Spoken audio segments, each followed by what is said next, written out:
Halo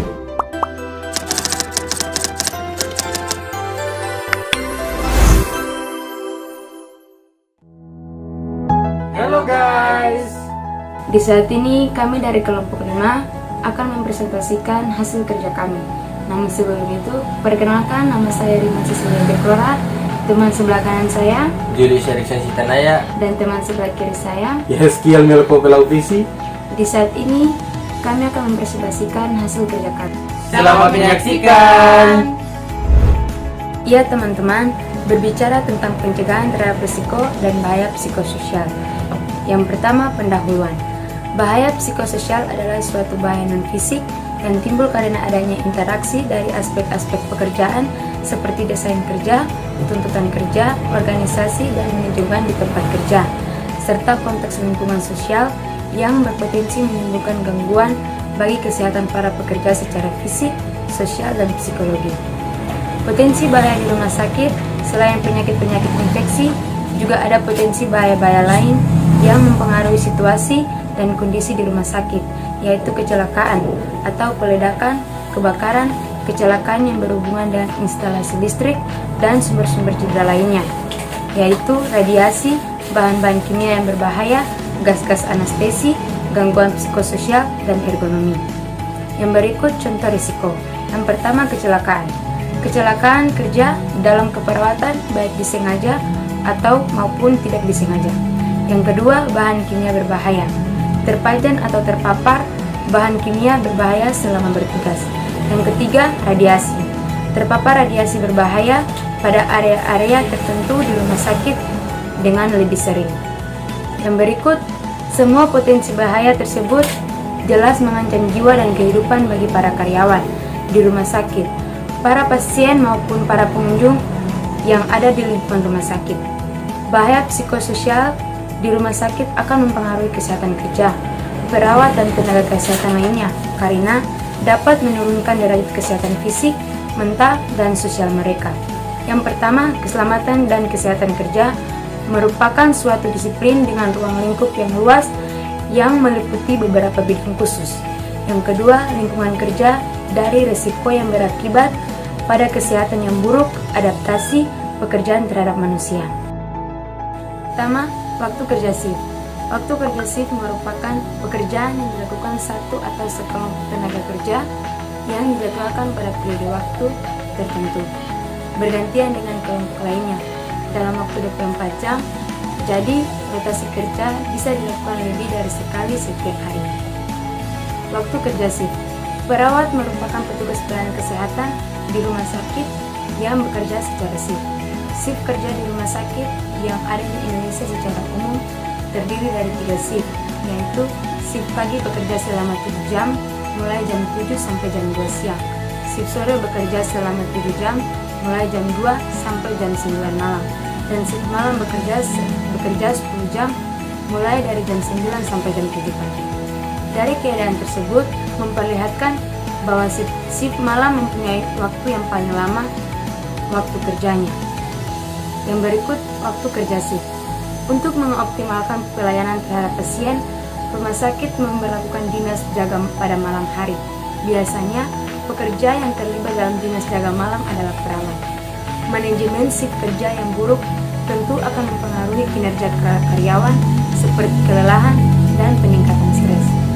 Berdasarkan Undang-Undang Cipta Kerja dan PP 35/2021 tentang perjanjian kerja waktu tertentu, alih daya, waktu kerja, dan waktu istirahat, serta pemutusan hubungan kerja, ialah isi Undang-Undang Cipta Kerja dan PP 35/2021. Yang pertama, waktu kerja sehari dalam setiap shift maksimal 7 jam sehari untuk 6 hari kerja dan 8 jam sehari untuk 5 hari kerja. Yang kedua, jumlah jam kerja setiap shift tidak boleh melebihi 40 jam per minggu. Yang ketiga, kelebihan jam kerja dihitung sebagai lembur. Ketentuan maksimal lembur adalah 4 jam. Yang keempat, waktu istirahat wajib diberikan antara jam kerja dan tidak dihitung sebagai waktu kerja. Paling sedikit setengah jam setelah bekerja 4 jam. Dan yang terakhir, beristirahat kerja hari untuk pemberlakuan waktu kerja 6 hari seminggu dan 2 hari untuk waktu kerja 5 hari seminggu. Ya, kita masuk dengan bagian kedua, stres kerja. Stres kerja berhubungan dengan kecelakaan, kekerasan di tempat kerja, organisasional, string dalam bentuk absensi, penurunan performa kerja, peningkatan angka cedera dan turnover karyawan. Ya, kita lanjut stres kerja. Stres kerja adalah masalah kesehatan serius baik dari segi tingginya angka kejadian maupun dampaknya. Dalam hal ini WHO menyatakan stres sebagai epidemi dunia abad ke-21 yang terjadi ketika stresor kerja secara sendiri atau bersama faktor lain berinteraksi dengan karakter berindividu dan menghasilkan gangguan keseimbangan fisiologi dan psikologis. Ya, kita masuk dengan penyebab stres kerja. Yang pertama, kesulitan mendelegasi tanggung jawab. Yang kedua, adanya masalah keluarga. Yang ketiga, masalah ekonomi karena gaji yang terlambat. Yang keempat, waktu kerja yang menekan. Yang kelima, beban kerja berlebihan. Ya, kita lanjut upaya pencegahan stres kerja perawat. Yang pertama, pembagian beban kerja yang seimbang antara perawat. Yang kedua, adanya jenjang karir perawat yang lebih tinggi. Yang ketiga, adanya kesulitan. Yang ketiga, adanya konsultasi dengan psikologi untuk masalah-masalah pasien dengan keluarga maupun pekerjaan. Yang keempat, adanya pelatihan tentang cara-cara melayani pasien dan keluarga pasien. Yang kelima, adanya pelatihan manajemen keluarga. Yang keenam, motivasi kerja yang tinggi. Baik teman-teman, kita masuk pada bagian yang ketiga, yaitu beban kerja pada perawat. Beban kerja pada perawat atau yang disebut dengan nursing working intensity yang didefinisikan sebagai jumlah dari perawatan dan kerumitan perawatan yang diperlukan oleh pasien yang dirawat di rumah sakit. Marquis dan Houston tahun 2001 mendefinisikan beban kerja dalam bidang keperawatan sebagai jumlah hari pasien atau patient days. Beban kerja perawat adalah seluruh kegiatan atau aktivitas yang dilakukan oleh seorang perawat selama bertugas di unit pelayanan kesehatan. Jenis kegiatan yang mempengaruhi beban kerja menurut Nur Salam tahun 2016. Yang pertama, tindakan perawatan langsung. Tindakan perawatan langsung diberikan oleh perawat kepada pasien untuk memenuhi kebutuhan fisik, seperti pemeriksaan fisik, memberi makanan, minuman, membantu eliminasi pasien, dan melakukan personal hygiene, serta memberi pertolongan mobilisasi dan lain-lain. Yang kedua, yaitu tindakan perawatan tidak langsung. Tindakan perawatan tidak langsung adalah tindakan yang dilakukan oleh perawat yang dilaksanakan secara tidak langsung kepada pasien. Misalnya, membuat pendokumentasian catatan medik, menyiapkan alat, menyiapkan obat-obatan, dan melakukan koordinasi serta konsultasi dan melaporkan kondisi pasien terkini kepada dokter. Selanjutnya, yang ketiga yaitu tindakan non-produktif. Aktivitas perawat seperti sholat, makan dan minum, beribadah di gereja, telepon pribadi, dan duduk di nurse station dalam waktu yang lama tanpa melakukan aktivitas perawatan kepada pasien. Dampak beban kerja perawat. Yang pertama adalah penurunan tingkat kesehatan. Yang kedua, penurunan tingkat motivasi kerja. Yang ketiga, menurunnya kualitas pelayanan yang diberikan. Dan yang terakhir atau yang keempat adalah kegagalan melakukan tindakan pertolongan terhadap pasien. Upaya mencegah beban kerja pada perawat dapat kita lakukan. Yang pertama, mengatur proporsi waktu yang digunakan untuk kegiatan produktif atau tidak produktif pada perawat.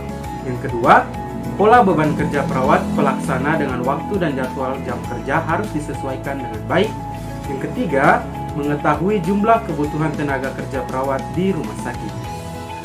Kita masuk pada bagian selanjutnya, yaitu bagian keempat, berbicara mengenai konflik kerja dalam keperawatan. Berbicara mengenai konflik adalah ketidaksetujuan antar dua anggota atau lebih organisasi atau kelompok-kelompok dalam organisasi yang timbul karena mereka harus menggunakan daya yang langka secara bersama-sama, atau menjalankan kegiatan bersama-sama, atau juga karena mereka mempunyai status, tujuan, nilai-nilai, dan persepsi yang berbeda-beda. Itu menurut Sunyoto pada tahun 2012. Pemicu konflik kerja adalah pengaruh terhadap perawat yang bekerja dalam organisasi yang dapat meningkatkan beban kerja perawat yang lain, serta karena perawat berhubungan langsung dengan tekanan dari supervisor atau kepala ruangan, harus yang mampu menangani keluhan pasien dan keluarga, serta lain-lainnya. Cara mengatasi konflik dalam pekerjaan sebagai seorang perawat adalah yang pertama, beristirahat. Dalam beristirahat, perawat bisa berbaring di ruang perawat yang disediakan oleh rumah sakit. Yang kedua, perawat dapat membuat minum atau makanan yang tersedia di rest station ataupun di ruangan sebagai selingan. Selanjutnya, selain istirahat, komunikasi dan kerjasama pun penting untuk mengatasi konflik kerja, yaitu perawat dapat mengambil waktu cuti yang sama dengan suami atau istrinya. Yang kedua, komunikasi dan kerjasama dengan anak magang dan praktik. Yang ketiga, saling membantu perawat dengan perawat lainnya. Selanjutnya, manajemen waktu adalah cara juga yang bisa kita pakai sebagai seorang perawat untuk mengatasi konflik kerja. Yang pertama, memanfaatkan pergantian shift untuk memberikan waktu kepada keluarga. Yang kedua, mengambil jatah libur yang sudah disediakan. Sekian video presentasi kami. Sekian dan terima kasih. Semoga bermanfaat. God bless you.